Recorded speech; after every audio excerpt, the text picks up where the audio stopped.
Hello everybody, welcome back to Uncle Ben's Cars and Games YouTube channel. So today's going to be one of my newer shows I discussed in my vlog. If you haven't seen it, go on my page there, vlog episode 1, kind of discussing some of the shows I'm going to be doing, and this is one of them, and this is one that I'm going to be doing probably the most often, and the one I kind of want to, I think is one of the most important for sure, and I kind of want to work on. So the title is kind of a work in progress. My old title for a show similar to this was What is the Auto Industry Thinking? But I mean, the style I was doing it in doesn't work for what I'm doing, so we'll see if I continue using that title. I may switch to something else. Kind of a work in progress. Just I'm gonna probably try to spitball some ideas here. I might just give it working title as the name for now, or Auto News with a week listed. And when I come up with a creative title, I might throw that in there. So this is a sort of kind of episode 1, as you would have it. With the working title, it's not necessarily a first episode, but this is basically just going to be a week of news within the auto industry. I previously discussed doing these from the dates of Friday, I believe it was. I was going to say collecting news until the following Thursday. I would videotape it Thursdays, put it up Friday morning. Um, that date kind of changed around due to my scheduling right now. I really don't have a solid amount of free time, but it's much easier for me to try to get videos up beginning of the week versus the end of the week. Fridays kind of become a wash for me to upload or process or edit anything. So what's going to actually happen now is I'm just going to be videotaping these Mondays, putting them up on probably Tuesdays, simply because I don't have time to edit the videos before work and process them still. So, and get them uploaded. So what I'm probably going to be doing is working on these and getting them up Tuesdays, though, for sure. They should be up by every Tuesday. Likely will be filmed every Monday, so the news is going to be collected, I guess, from the Monday as of time of recording up until the following Monday, I guess. So Tuesday to Monday, the news would be gathered. So this is for the oldest story I've got here is July 23rd, and it stretches until now, which is July 27th. So that's the news for this week, and so we're gonna look over that. And so starting with one article, we'll kind of work through these, and we'll just kind of go over um, what these are, and we'll expand over time. I've been trying to kind of thread down to like the major, more important stories. So uh, some of these are a bit smaller, more minor, but these are all just kind of different developments going on in the auto industry this week. So Lexus develops the world's first heartbeat car. So this is a story that came out July 23rd here, and we're going to go kind of from the oldest story until the modern one. So all this news is gathered through Motor Trend's wide open throttle page as well. So essentially, what this story is kind of showcasing how fun their car is to drive. They've been plugging heartbeat monitors in things like that to register. They've really used an RCF coupe, one of Lexus's kind of more performance cars, and they monitor the driver's heartbeat and to send an electric car through the vehicle's bodywork. So I guess it's kind of a color coding thing, just the end kind of a branding thing to show off their uniqueness within their vehicle and things like that. So that's the first story of this week. That was kind of a minor one. This one's a little bit more interesting, another minor one, but this one was posted. Oh, sorry, that was actually a newer update. I guess they updated that article because it's posted is July 27th. This one now is July 22nd. So that makes more sense. I was thinking those dates were too close, but so Porsche tops JD Power's 2015 appeal study 11 years in a row. So JD Power is a very large automotive kind of relevant company for sure. They do a couple different rating systems and different things like that, but they have an appeal study, which is, if I remember correctly, the three different categories they take into account with the appeal is it's within 90, it's within a beginning 90 days of ownership. I knew it was a short time. Automotive performance, execution, and layout. That's how they classify the vehicles. So how people enjoy the performance, the execution, and the layout of the vehicle. So that's their appeal system. And Porsche has now, I guess, remained in their top spot for the 11th year in a row. So they have 874 out of a best score of 1,000. Second place is 855 with Jaguar, 854 with BMW, 853 with Mercedes, 852 with Audi, and then 825 with Mini. And yeah, so that's kind of just what that whole thing is. And they just kind of go over some of the top winners again of this year. But that was kind of interesting, I thought. Of course, 11 whole years as one of the top rated and liked vehicles, which doesn't surprise me that much. Things like Subaru and Porsche are very good for resale carrying over between companies. The next story here, Buick plots new mini car compact crossover for US. So this is actually an update here regarding Buick and their new sales expansion plan. GM, of course, since their 2008 bankruptcy, kind of trying to move the company back up in sales and kind of branch out a little bit more again. Uh, so it starts with Buick sales have been down 6% so far this year, but General Motors is going to be adding some new models. So there's, according to Automotive News, is where they got this. Buick will be updating its current models over the next few years. So a revamped Buick Verano is going to come in the second half of 2016. That car is getting a little bit long in the legs now with its current generation.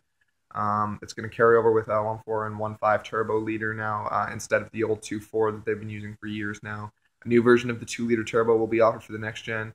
A redesigned LaCrosse will be coming out soon as well that will shed 300 pounds and share a platform with the new Malibu that's been unveiled already now.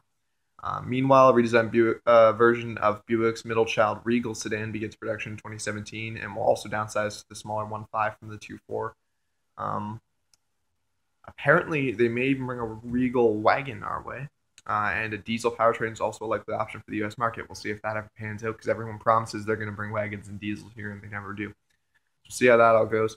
Crossovers remain a huge part of Buick's brand portfolio. Of course, if you know Buick at all, you'll see an Enclave way more than any other Buick. Probably you see Enclaves, I would argue, more than every other Buick combined currently with new ones that they sell.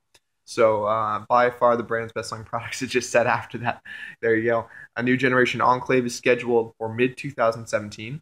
A decade or so after the first model debuted. It will likely receive an update of the 3.6-liter engine and will be built on a much lighter platform to accommodate the new Chevrolet Traverse.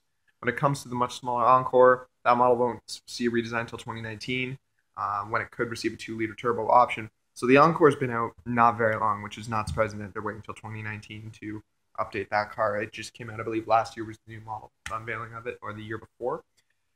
Along with Buick's existing portfolio, a number of new models are coming. So the Cascadia convertible made in Poland will start arriving in U.S. dealerships sometime in the first quarter. The Buick Envision, which is going to be a new compact crossover. If that's a compact crossover, I'm not really sure what the Encore is because that's kind of what that's doing. But that's slotted above the Encore, I guess. So maybe more Chevrolet Equinox size instead of Chevy Trax. Meanwhile, a Buick mini car is a strong possibility and could arrive 2018 or later. We'll see how well that would sell. But GM doing what GM does best, and that is making a ridiculous wad of vehicles. Next story again, another one bringing back Buick here. So Buick is bringing back overnight test driving programs. So this is a thing Buick used to do a couple of years ago, and where they would let people actually take the cars home with them and try them out for like an extended period of time, to kind of get more of a feeling for them. So you don't just have that 10-minute drive with the dealer where you don't really get to do a whole lot with the car because you're trying not to get him angry at you kind of thing. You don't want to floor it. You don't want to really play any music that loud. You can't really test some things you might want to test on the vehicle. You can't drive on your normal commute, things like that. So they're going to be bringing that back in a way to try to persuade more customers to kind of lean them more towards their brand. Another story here again by GM. We hear Chevrolet planning a new crossover between Equinox and Traverse. So this is more of a rumored thing Motor Trend gets through their sources they shall not name. So this is a new apparently they're looking at building a new compact crossover slotted somewhere between the Equinox and full-size Traverse. And this is because this has actually been mentioned before. The current Equinox is actually larger than most of its competitors. The Equinox is technically paired against the Escape in that class, but it's bordering very close to the size of a Ford Edge. It's kind of this weird sister vehicle kind of halfway between those two sizes. So what they're doing here is they're going to make it a little more Escape. They're going to make it a little more edge size and likely bloat the Equinox up a bit, and then that way they can make a clean Escape competitor. So that would be actually very interesting. I think that would be very smart. So the new crossover would compete against the Ford Edge, Hyundai Santa Fe Sport, Jeep Grand Cherokee, and Nissan Murano. So I guess their plan here would be actually to make this new one bigger and shrink the Equinox than it looks like. So that would be interesting to see if that ends up developing. Next story here, switching to a completely different type of company. Tesla debuts ludicrous speed update, a 90 kilowatt battery for the Model S. So the Model S, which we've seen this year with the new P85D, which is a dual motor model, is now up to 700 horsepower in its top trim levels. And now they're adding a big joke within this car is insane mode. That's a radical speed that the car launches with, pulling over 1G in its launching acceleration, which is much more than any gasoline-powered car can reach due to the fact that you get 695 electric foot-pounds of torque. So that's the second you kick that pedal, you get 695 pound-feet of torque. There's no curve. on the red line because red line. So this is a new battery they're updating with, which also gives them the ability to add this new speed mode, which they're going to call Ludicrous. So this is going to increase the power again to. I read this article a couple days ago now, so I'm forgetting the exact number. It's 700 and some odd here. It will do 0 to 60 in 3.1 and 2.8 seconds now, which is 0.3 faster, and run a quarter in 10.9 now, which is another, I think 2 or 3 tenths faster than the current Model S can do. And I'm trying to see if I can find you guys here a horsepower number. If I remember correctly, it was 760-ish. But I'm having trouble finding a specific. So let's say about 760. It was something about a 50 horsepower gain, 50 foot-pound of torque. So pretty significant. Simply from a battery size change, I guess. It lets them tune the motor up a little bit higher. Next story here, one-up Fiat 500C is auctioned for charity. It's big into leather, so this is just a kind of a charity auction vehicle. I thought this was kind of just interesting in the sense that it's being auctioned off here, and it's going to be the auction at the iDefend Gala in Monte Carlo. So it's got a bunch of like leather kind of trim pieces on it and things like that to make it more unique. But I mean, always good to kind of mention things for charity. So it's a new gala, I guess, that they're doing auctions for now for vehicles, including within that gala. Next is Shelby to build 50 special Daytona Coupe continuation cars. So this is an article here. Shelby's been kind of, I guess, going to do this tribute here where they're building 50 of their iconic Cobra Daytona Coupe. And it's just a limited release to show kind of the 50th anniversary and represent them again. So yeah, you can go and pick one of those up again, which would be kind of crazy. The popularity of those as a kit car is huge. And next story here, the Volvo is going to be sending some S60 and V60 Polestar production cars here, which is pretty hard to get a hold of those, and they're sending 265. Not surprising because those cars sell. Volvos already sell low enough here, not to mention the Polestars. But good to know that we're still getting some of them. Next article here, a U.S. Labor Department says Uber and Lyft drivers are officially employees. So that's a very big thing within their world, is to develop and be recognized as an official staff member by the government. So that's a big thing. I'm trying to keep these videos shorter, so I'm just kind of breezing through these last couple articles here. And the Lincoln Continental is going to be built at the Flat Rock plant. So showcasing the new Continental is going to be built still in America, which is good. And then Fiat Chrysler Automobiles has recalled 1.4 million vehicles over a concern regarding the vehicles being able to be hacked. So, showcase of modern technology for you. And that's pretty much the news for this week. Tune in next week to see kind of more updates regarding the news. But that's what we're going to look over today, guys. Thank you for tuning in. Hopefully this show keeps improving and keeps coming out. And look for my vlogs for more news and kind of updates on my channel overall. Thank you very much. See you guys later.